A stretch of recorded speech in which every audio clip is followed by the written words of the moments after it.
Hello students, welcome again to our channel sun physics. हमने moving charge and magnetism unit start किया था, उसका first part हम कर चुके हैं। सेकंड पार्ट आज हम स्टार्ट कर रहे हैं। इसमें बायो-सेवर्ट लॉ, ये हमारा टॉपिक है। बायो-सेवर्ट लॉ एक करंट कैरिंग वायर की वजह से जो उसके आसपास मैग्नेटिक फील्ड प्रोड्यूस होता है उसके बारे में है। जैसे ये करंट कैरिंग वायर है, इसमें करंट आई फ्लो है। हम क्या करते हैं, इसका एक छोटा सेगमेंट ले लेते हैं यहाँ से यहाँ तक, और इसकी लंबाई है dl। इसके सेंटर से r दूरी पे कोई पॉइंट P है, ये एंगल सपोज थीटा है। तो इस छोटे से सेगमेंट की वजह से यहाँ पे जो स्मॉल मैग्नेटिक फील्ड होगा, सपोज हम उसे B से शो करते हैं, तो magnetic induction B proportional to I होता है, थीटा होता है, प्रोपोर्शनल टू dl होता है और प्रोपोर्शनल टू 1/r² होता है। यानी कि इन चार चीजों पे यहाँ पे जो स्मॉल मैग्नेटिक फील्ड प्रोड्यूस हुआ है dB, वो डिपेंड करता है। अगर हम इनको कंबाइन कर दें तो dB proportional to I dl sine theta by r², या फिर इस प्रोपोर्शनल की जगह इक्वल टू लगाएं तो फॉर्मूला बन जाता है dB is equal to μ0 by 4 I dl sine theta by r²। इसको बोलते हैं बायो-सेवर्ट्स लॉ। अब इसमें ध्यान देने वाली बात यह है कि जो IDL है, इसको बोलते हैं करंट एलिमेंट, और ये एक वेक्टर क्वांटिटी है। I स्केलर है, पर IDL को हमने करंट की डायरेक्शन में जाने वाला एक वेक्टर कंसीडर किया है। तो इसको अगर वेक्टर फॉर्म में देखें तो वेक्टर फॉर्म में फॉर्मूला हो जाता है dB vector is equal to μ0 by 4 I dl cross r by r³। ये r जो है इस लेंथ का मैग्नीट्यूड है, ये r इसका वेक्टर है, पोजीशन वेक्टर p पॉइंट का, और IDL जो है ये कंप्लीट एक वेक्टर है। तो इस तरह से इसकी डायरेक्शन निकालते हैं। और वैसे अगर हम देखें, हमें इस पॉइंट पे अगर मैग्नेटिक फील्ड की डायरेक्शन निकालनी है तो उसके लिए हमारे पास राइट हैंड पाम रूल है। वो क्या होता है, अगर हम थंब को करंट की डायरेक्शन में रखें और बाकी उंगलियां उस पॉइंट की तरफ जहां पे मैग्नेटिक फील्ड पता करना है, तो जो मैग्नेटिक फील्ड होगा वो इसके पुशिंग साइड में होगा, inward, perpendicular to the board, inward, और उसको हम क्रॉस से रिप्रेजेंट करते हैं।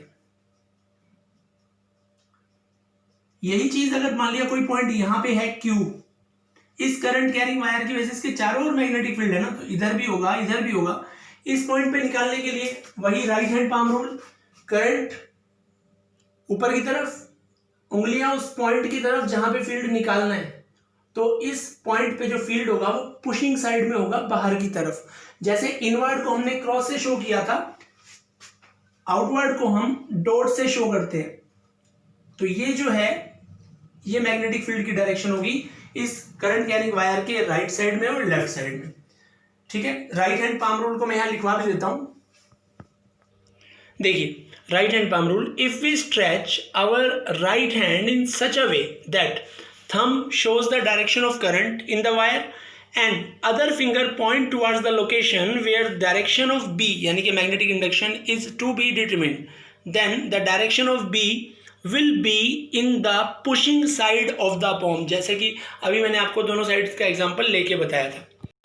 ये चीज हम राइट लेफ्ट ना लेके ऊपर नीचे भी ले सकते हैं। सपोज ये करंट है इस डायरेक्शन में, यहाँ फील्ड निकालना है, तो ये पॉइंट ऊपर हो गया, तो पुशिंग साइड इनवर्ड, यानी कि यहाँ फील्ड हो जाएगा क्रॉस, और यही पॉइंट अगर नीचे हो तो करंट इधर, पुशिंग साइड बाहर की तरफ, इसलिए ये हो जाएगा डॉट। ठीक है, कर रहे हैं एप्लीकेशन ऑफ बायो-सेवर्ट्स लॉ। इसके काफी सारे एप्लीकेशन है, उसमें हम सबसे पहला आज कर रहे हैं magnetic field at the centre of A current carrying circular coil. देखिए, ये सर्कुलर कॉइल है, सपोज यहां से करंट एंटर करता है और यहां से होता हुआ और फाइनली यहां से बाहर आ जाता है। सपोज इसकी रेडियस जो है वो A है, करंट इसमें जा रहा है I, मैं एक छोटा सा सेगमेंट कंसीडर करता हूं dl। ठीक है, अब ये जो dl है वो इस रेडियस पे टेंजेंट परपेंडिकुलर की तरह है, ये टेंजेंट इस पे परपेंडिकुलर है, तो ये 90 एंगल हो गया। तो इस स्मॉल सेगमेंट की वजह से जो स्मॉल फील्ड सेंटर पे आएगा बायो-सेवर्ट लॉ से, IDL sin 90 degree by a square. Biot Savart law यहाँ यूज हो गया। अब इसको ऐसे भी लिख सकते हैं D B is equal to mu not by 4 pi I D L by A square. अब मुझे टोटल फील्ड निकालना है सारे की वजह से, तो जो छोटे छोटे सेगमेंट्स हैं उनकी वजह से जो नेट फील्ड होगा, क्योंकि सबका सेम डायरेक्शन में है, सभी में किसी भी तरह से आप निकालेंगे तो नेट फील्ड सेम डायरेक्शन में आएगा तो ऐड हो जाएगा। तो बी जो है that will be integration D B, यानी कि integration mu not by 4 pi I D L by A square. देखिए mu not by 4 pi constant है, आई भी पूरे सेगमेंट में एक जैसा है, रेडियस एक जैसी है, तो ये कांस्टेंट है, बाहर आ जाएगा, अंदर रह जाएगा इंटीग्रेशन डीएल, यानी कि जो छोटी छोटी लेंथ है इनको जोड़ दिया जाए। जोड़ेंगे तो पूरा सर्कल बन जाएगा, सर्कल की सर्कमफ्रेंस इसके बराबर होगी, यानी कि ये आ जाएगा mu naught I bye 4 pi A square into 2 पाई ए। तो फाइनल रिजल्ट हमारा आ जाता है यहाँ से b is equal to mu naught I by 2a।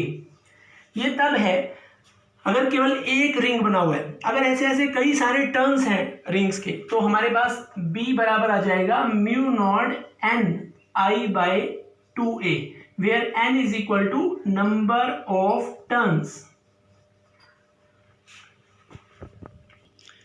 अगर हम एक आर्क लेते हैं जो सेंटर पे, ये मान लिया सर्किल है, उसकी रेडियस a है जैसे हमने अभी कहा, उसका आर्क लिया, उसमें करंट I फ्लो हो रहा है, वो आर्क सर्कल के सेंटर पे अल्फा एंगल बना रहा है, तब जो नेट फील्ड होता है B, उसका फॉर्मूला होता है mu naught I by 2a into alpha by 2 pi. कई सारे न्यूमेरिकल क्वेश्चन में इस तरह का एप्लीकेशन यूज होता है। आपको एंगल दे रखा होगा, रेडियस दे रखी होगी, करंट दे रखा होगा, मैग्नेटिक फील्ड निकालना होगा, डायरेक्शन कुछ और भी हो सकती है। जब हम न्यूमेरिकल करेंगे तब आपको ये चीज़ें और ज़्यादा क्लियर हो जाएंगी।